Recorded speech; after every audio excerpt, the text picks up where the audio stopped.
Assalamualaikum warahmatullahi wabarakatuh. Balik lagi di Ngusik Ngumpul Asik bareng PWI Kota Sukabumi.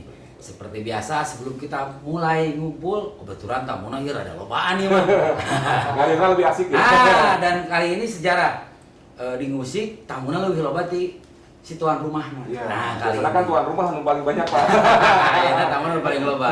Rekor. Masa pandemi belum usai.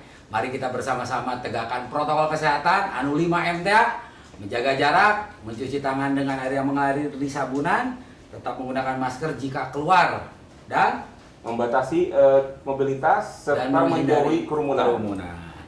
Om Yus ya saya di tiluan itu.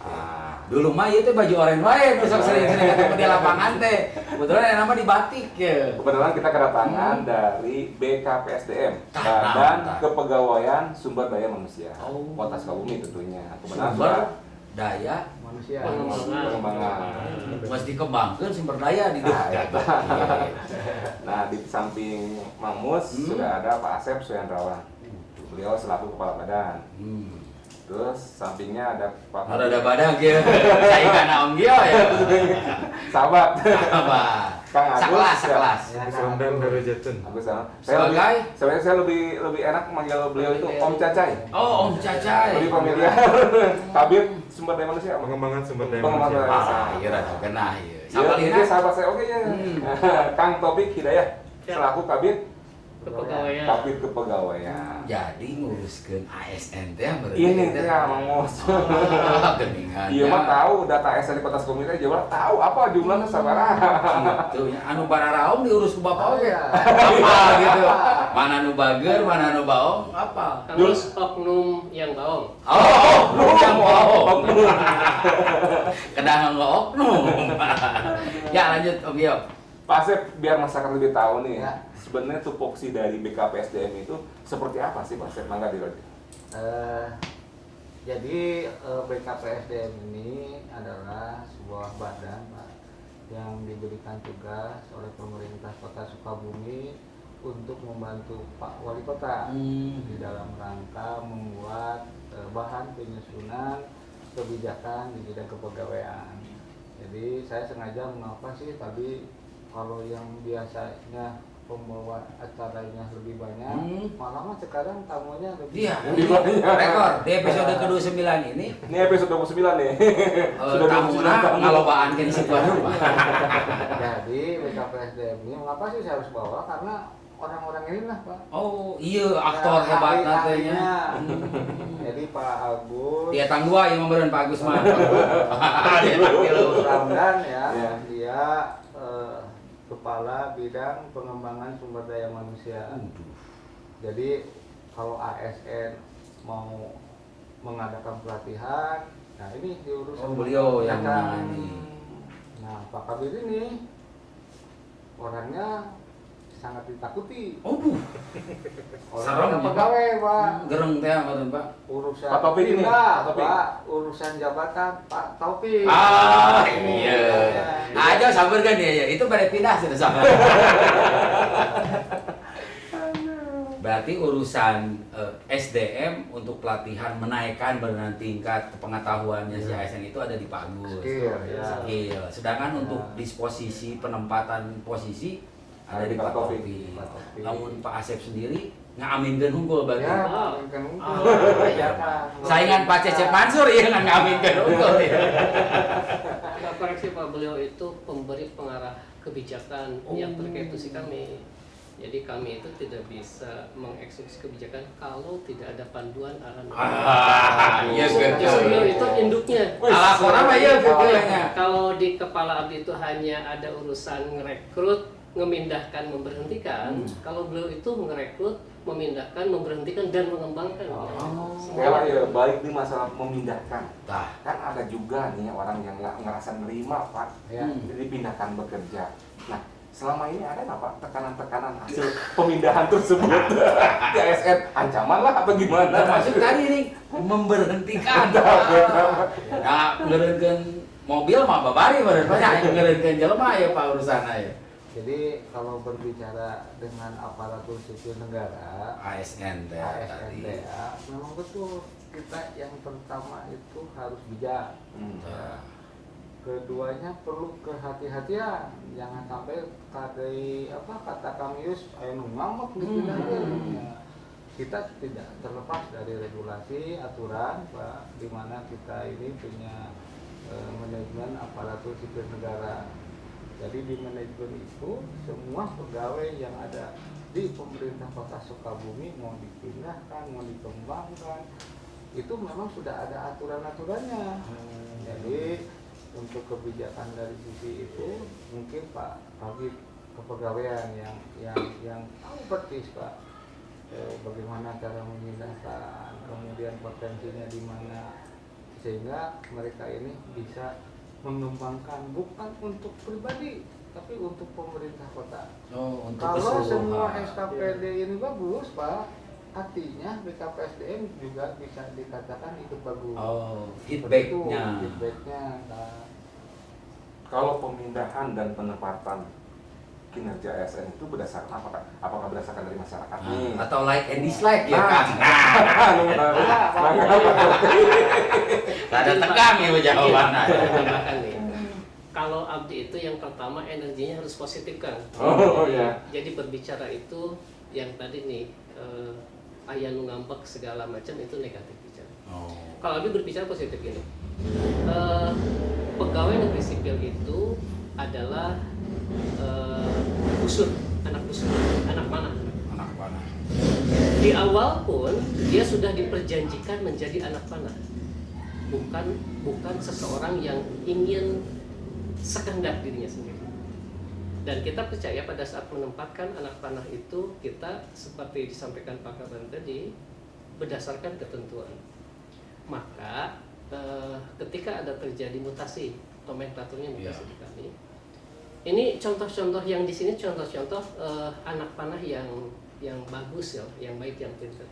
Pak Kabir pernah bilang, saya kalau misalnya meminta ditempatkan di suatu jabatan itu tidak akan pernah, karena saya itu tegak lurus taat kepada pimpinan, ditempatkan di mana saja saya akan siap. Ini beliau baru kemarin kita ngobrol. Beliau begitu, saya pun begitu, Pak Kaban pun begitu. Dan dari 3.608 pegawai negeri sipil, saya yakin 98%-nya sama dengan kami posisinya. Berarti ada oknum teh ya. Jadi meyakini bahwa kami ini memang anak panah yang ketika akan diluncurkan kemana saja kami harus siap. Dari awal begitu kan. Dari sikonya tadi itu ketika memulai untuk jadi seorang ASN itu ada sebuah diperjanjikan.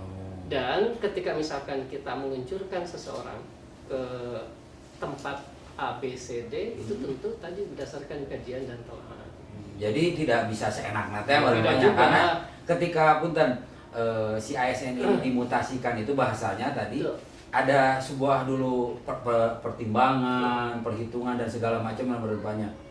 Kang Yus, posisi BKPSDM itu dia organisasi yang penunjang.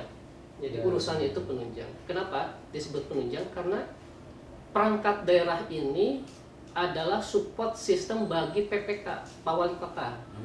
Jadi yang punya kewenangan untuk mengangkat, memindahkan, memberhentikan itu sebetulnya Pak Wali. Nah, kita itu adalah support system dari beliau. Maka dari awal pun ketika kita ditempatkan di BKPSDM, satu hal yang pasti adalah jangan sampai produk hukum yang dikeluarkan BKPSDM itu keluar dari ketentuan, karena membahayakan posisi Pak Wali. Jadi kita itu menjaga beliau. Jadi apa yang dikeluarkan oleh BKPSDM ditandatangan oleh Pak Wali selaku PPK itu adalah harus berdasarkan ketentuan dan kita taat terhadap itu. Itu kamu sekarang ya. Itu gampang geningannya mindahkeun Tapi seseorang. nggak mungkin ya yang terjadi ketika menempatkan seseorang tidak sesuai dengan bidangnya. Pernah nggak kejadian seperti itu, Kang? Gini, yang perlu digarisbawahi ini, mumpung sekarang bisa dilihat oleh Cahaya apa ini. namanya, ada beberapa parameter dalam menempatkan seseorang. Bukan ansih disiplin ilmu dicatat nih. Misalkan nih disiplin S1 Pak Caca itu arsitektur. Abdi teknik industri, Pak Kaban ilmu sosial. Pada saat perjalanan menjadi pegawai negeri, Abdi 14 tahun, Pak Caca misalkan 17 tahun, Pak Kaban 23 tahun. dikembangkan oleh beliau. Kalau pada saat fresh graduate itu ilmu teknik industri mungkin masih ada nih. Digunakanlah pada saat CPNS 4 tahun.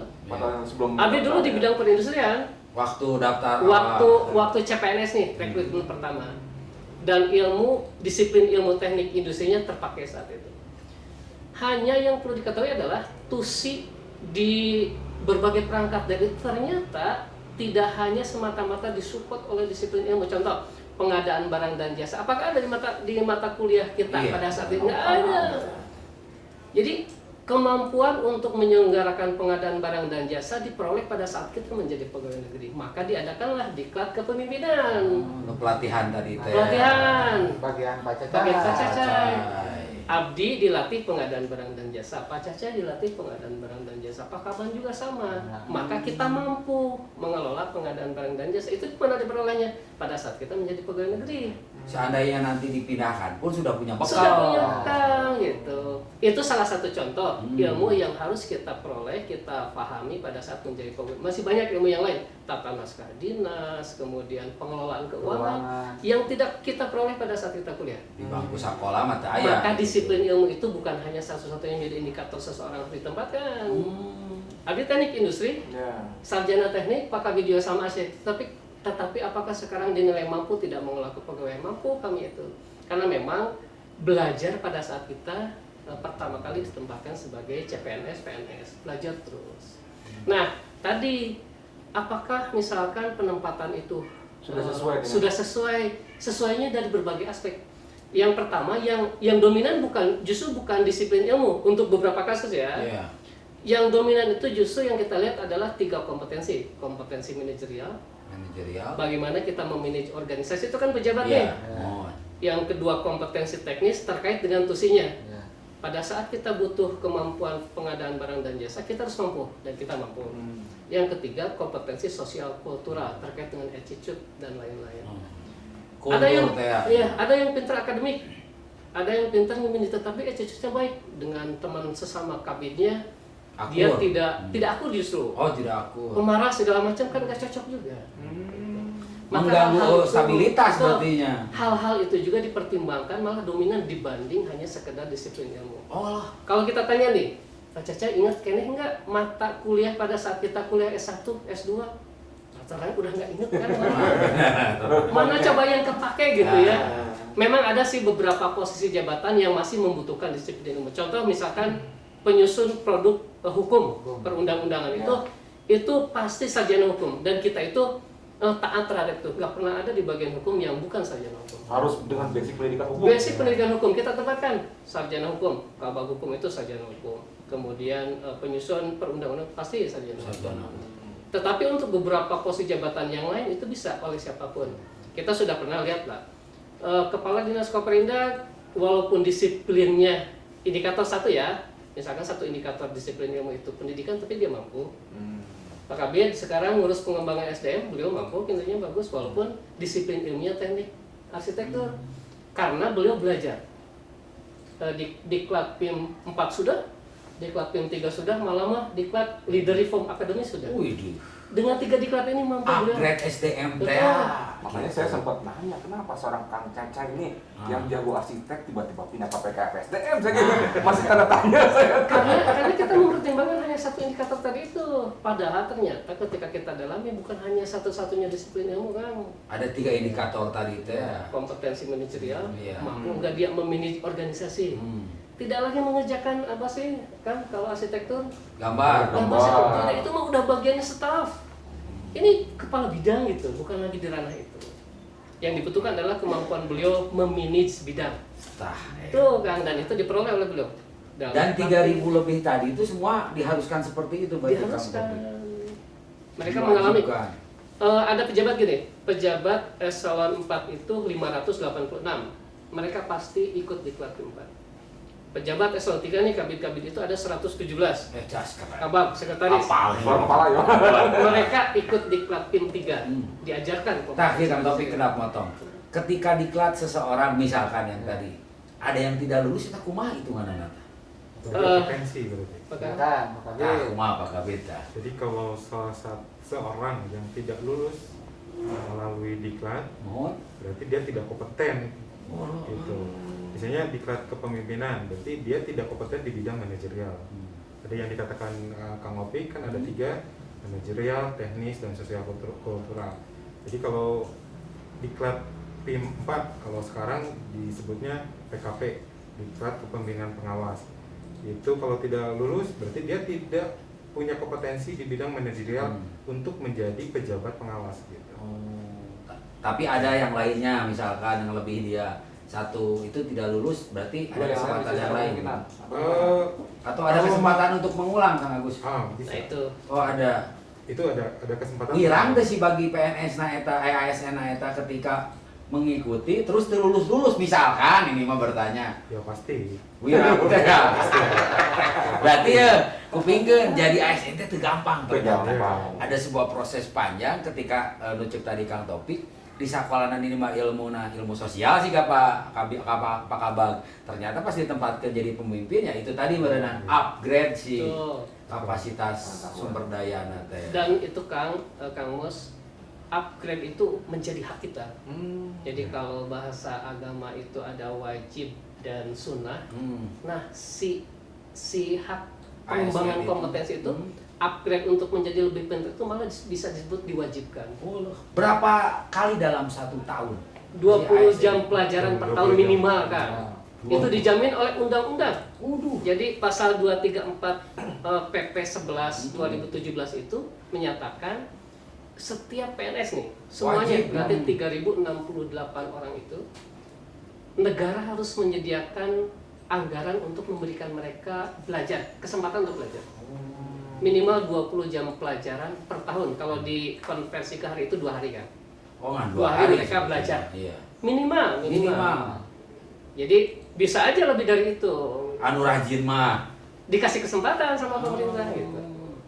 Berarti untuk upgrade itu pemerintah menyiapkan, Menyediakan anggaran. menyediakan juga. Betul. Sebenarnya genah kayak gitu. Makanya tinggal balik di persennya berarti kan. Untuk menguatkan kemampuannya tadi, karena kalau mendasarkan kepada disiplin ilmu yang S1 S2 itu adalah pendukung ya. Iya. Karena tadi contohnya materi pengadaan barang dan jasa tidak ada di materi kuliah. Iya, betul. Dan salah satunya ini contoh, kebetulan saya mengalami dengan beliau dulu interaksi ketika ngobrol mengenai bencana ya kan nguruskan pegawai ya beliau ya salah satu. Nah makanya beliau di-upgrade apakah melalui mentoring atau coaching tentang kepegawaian. Berapa Beliau kali, sekarang rajin baca. Pak Asep dalam setahun melakukan upgrade tadi. Mentoring kan, mentoring Oh, segala mentoring. macam. Ya, kami kan di BKPSDM baru 5-4 bulan. Jadi kegiatan-kegiatan yang kita lakukan yang tadi disampaikan, kita ini kan ditugaskan oleh pemerintah untuk pemerintah Kota Sukabumi bertiga ditugaskan untuk membantu Pak Wali Kota selaku pejabat pembina kepegawaian. Dari awalnya basic kami ini bagaimana cara mengurus dana, dan tadi disampaikan tidak hanya berdasarkan disiplin ilmu, karena bagaimanapun juga saya belum pernah Pak yang namanya belajar tentang kebencanaan. Padahal waktu itu kita tidak belajar. Iya, tidak Cuma belajar, karena emang tapi tuntutan karena memang tadi. ada tuntutan untuk dilatih, kemudian dengan sendirinya kita juga memang dikembangkan oleh PSDM Iya. untuk mengikuti diklat-diklat itu, sehingga dengan sendirinya di samping memang kita punya pengalaman di lapangan ditambah dengan Ilmu yang baru tadi yang teh. baru yang memang salah satu tugas dari bidang pengembangan sumber daya manusia. Berarti kalau dinas akang tuh emang setiap diwajibkan ke tiap dinas untuk melakukan pengembangan itu berarti Iya, Pak iya. khususnya. Betul. Kang Mus, kalau tadi ditanya berapa kali nih Pak Kaban Hmm. dikasih kesempatan untuk upgrade kompetensi urusan kepegawaian. Saya udah menghitung ada 5 kesempatan beliau dalam 4 bulan ini. Yang pertama terkait dengan penerimaan STTD, Sekolah Tinggi Transportasi Darat. Jadi CPNS melalui pola pembibitan di STTD. Beliau 2 kali datang ke sana. Ikut rakor selama 3 hari. Itu adalah kesempatan untuk mengembangkan pengetahuan terkait dengan urusan rekrutmen pegawai melalui pola pembibitan di STTD. Beliau ikut rakor di Badan Kepegawaian Negara Waduh. terkait dengan sistem merit Ya. dan lain-lain, itu juga kesempatan. Saya hitung kalau misalkan berbicara berapa kali itu 5 sampai 7 kali ada beliau. Rata-rata nih setiap ASN yang di Kota Sukabumi itu diberi hak untuk seperti beliau tuh berapa banyak, Kang? Minimalnya 20 JP tadi, tapi tidak hanya bentuknya formal, non formal kebanyakan sebenarnya. Kita tidak pernah sadar bahwa misalnya konsultasi dengan pimpinan itu bisa dikatakan mentoring, bisa dikatakan coaching. Itu kalau dikonversi ada nilainya misalnya. Kalau misalnya dia konsultasi dengan pimpinannya 2 jam, itu bisa dikonversi di 0,1 hari gitu. Kalau report si ASN sendiri diwajibkan untuk Kang, saya sudah sekian jam, nggak perlu itu, Kang? Di ini Kang, di Simpeg itu ada, jadi sistem informasi kepegawaian. Oh, di sini. Itu kita sekarang desain menjadi seperti Facebook. Jadi dulu Pak Bima Harya Wibisana, beliau itu Kepala Badan Kepegawaian Negara, berkata begini beliau, kalau kita mau ngelihat update profil pegawai negeri, lihatlah Facebook. Setiap saat ada kegiatan apapun kita update. Iya. Ya. Update Sehingga status, kan ya. informasi yang disajikan memang betul-betul update. Hari ini ada kegiatan langsung update. Nah, kita itu ingin Simpeg sistem informasi begitu. Makanya tadi ketika misalkan ada seseorang yang ikut coaching nih, hari ini 2 jam konsultasi dengan Pak Kabid PSDM, datanglah dari Pol PP misalnya. Nah, itu sebaiknya dibuat surat keterangan telah ikut coaching, kemudian itu diupdate dalam Simpeg. Jadi dia yang sendiri yang mengisi, Kang. Iya. Jadi Kegiatan dia. hari Kamis tanggal 28 Januari Iya. kita telah sharing di sini, nanti saya update. Ya. Jadi dokumentasi tadi saya update ke dalam Simpeg saya bahwa hari ini saya telah sharing session Iya, dengan dengan PWI. teman-teman, Jadi jurnalis. informasikan ini tersebar begitu. Itu saya update di profil saya yang ada dalam sistem informasi pegawai. Waktu lebih ketat. Kalau di kita itu Bukan Kang, di handphone, di Android, Ya. www.simpeg Kota Sukabumi. udah langsung update status. Jadi media Simpeg Kota Sukabumi Google aja. media sosial dimanfaatkan dengan baik juga berpengaruh Nah, untuk ASN iya, ya Pak ya. betul. Bukan hanya sekedar jalan-jalan yang diupload, tapi Nah, yang masuk. diupload seperti itu. Walaupun kadang gini, kadang Pendidikan. tidak semua rajin mengupdate. Simpeg. Ini aja di Google langsung Simpeg Kota Sukabumi. Simpeg. Simpeg. Simpeg itu singkatan dari Sistem Informasi Pegawai Simpeg. itu bisa diakses oleh masyarakat, Kang. Enggak, khusus pegawai negeri kan, Oh. buat mengupdate profilnya kayak Iya. tadi. Hmm. So, klik. Oh, iya. Jadi aktivitas si pegawai lebih ke sisi aktivitas si Betul. ASN. Ini Kang Mus. Aplikasi ini Oh. memfasilitasi para pegawai negeri untuk mengupdate tadi. Saya telah belajar Tapi 2 hari. sudah pernah tahu kan ini? Sudah. Dan Mereka wajib punya, tahu. punya user Tahu. masing-masing. Oh, ada username. Iya, Makanya ada. si masyarakat mau Ada nggak bisa password, ningali. username. Nah ini Semua saya di nggak sini. akan kasih tahu ke Kang Yus dulu karena Dalain ASN. Oh, buat ASN pasti diberi username. Ini yang terakhir nih Pak Asep, pertanyaan terakhir. Dari jumlah yang tadi disampaikan Pak Taufik 3.000 sekian, apakah itu sudah mencukupi kebutuhan ASN di Kota Sukabumi? Nah, Kalau melihat kebutuhan, ya, sebetulnya itu tergantung daripada SKPD yang Bersangkutan. dan itu pun tidak bisa menentukan bahwa satu SKPD ini kurang. Pertama dilihat daripada anjam ABK atau analisis jabatan dan analisis beban kerja. Dalam suatu organisasi itu berapa sih jumlah Beban. personil pegawai yang memang bisa sesuai kan dengan Diperdayakan. kebutuhan organisasi itu. Jadi jangan sampai baik kebanyakan kan yang sekarang kurang itu posisinya pada kuantitas. Tidak mereka melihat kualitas. Pak. Jadi kalau misalkan di satu organisasi ini jumlahnya pas atau kurang atau lebih, kita bisa melihat dari anjam PBK.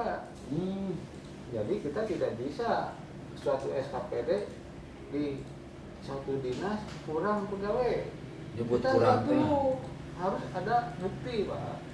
kurang itu dari segi mana teh? dari segi Beneran. mana, bukan? Kalau misalkan dalam suatu organisasi kan semua juga pimpinan organisasi menginginkan personilnya semua berkualitas. Iya, betul. Tadi juga disampaikan kata Kang Yus, oknum Pak, yang memang Kalau jumlah oknum Kurang disiplin atau dan piknik sebagainya. berapa persen dari 2% itu tadi? Ini kaitan dengan disiplin ya.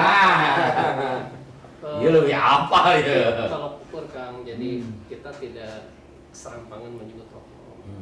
Indikatornya apa? Kalau misalkan bisa saya sebutkan salah satu indikator adalah jumlah pegawai negeri yang telah dijatuhi hukuman disiplin pemberhentian tidak dengan hormat atas permintaan sendiri misalnya. Tahun 2019 ada 3 orang. 3 orang Yang- diberhentikan yang dengan tidak ada hormat. Jadi pemberhentian hukuman disiplin tingkat berat, pemberhentian dengan tidak dengan hormat, tidak atas permintaan sendiri. Pemberhentian dengan hormat tidak atas permintaan sendiri. Dipecat mun bahasa kasarna meureun. Ya di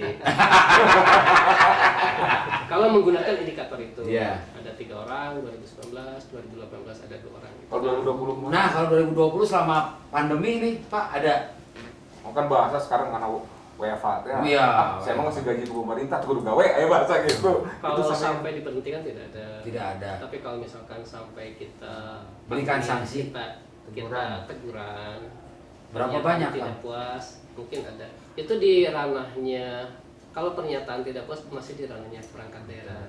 Misalkan ada pegawai dinas A, ya kepala dinas A itu yang Punya kewenangan. Berarti Memang ini diteruskan mah ke kami bisa seperti- satu paket dengan Bu EN ya Inspektorat. inspektorat. memang satu tim. Sama. Jadi di dalam Iya. itu pada saat mem-BAP itu ada backup SDM, ada inspektorat, ada bagian hukum, ada perangkat daerah yang kesemua. Oh, jadi 4 lembaga. Ya ada tim ad hoc kan namanya Majelis Kode Etik. berat. Ya. Berarti ketika tim ad hoc ini geus ngumpul, berarti nu tadi oknum teh geus beurang pisan eta geus ribu. Kita interview mereka. Di interview sih kayak kalamar gawe ini nya. Maka Bang Yus. Obrolan pastinya pasti makin menariknya. Iya. Tapi di lain season Di lain kita sesi mereka mudah-mudahan Nah. BP KSDM. KSDM bisa mau lagi silaturahmi ka dieu. betul. Kalau BKPSDM, tiba- Kang Yus. BP, BK, PSD. DM. Pada. Saya itu rada kurang Karena ada yang beberapa menarik nih saya pengen sebenarnya kalau nggak ada season waktu yang lain Hmm. pengen nanya tentang pada SOTK. Kemarin kan udah pengukuhan, ya Hmm. dikukuhkan kembali. Apakah dalam jangka dekat ini bakal ada rotasi? Nah. Masih banyak sebetulnya tema termasuk rekrutmen P3K. Ah. Ini kan isu strategis yang perlu dia. Undangan disiapkan lagi untuk Iya, karena Pak gini, Coach. perlu disampaikan PNS itu salah satu jenis pegawai. Jadi kita sering menyebut ASN. ASN itu bukan sebutan kami nih. Kami itu bukan ASN tetapi PNS. Karena ASN itu adalah profesi. Aparatur sipil negara, Kang Yus profesinya wartawan, Kang Mus. Itu sama dengan kami profesinya itu aparatur sipil negara. Pegawai ASN adalah PNS dan P3K. Nah, yang sekarang sudah berjalan itu PNS. Pegawai ASN itu adalah PNS. Padahal ada satu sekarang yang muncul. Regulasinya baru keluar 2018 bulan November. Ketiga katanya. Pegawai pemerintah dengan perjanjian kerja. Mereka sama dengan kami. Anggaplah adik kami lah, adik PNS. bedana dina gaji hungkul berenang. Gaji sama kan? Oh, sama. Waduh. Tidak dapat pensiun. Oh, statusnya yang beda itu aja.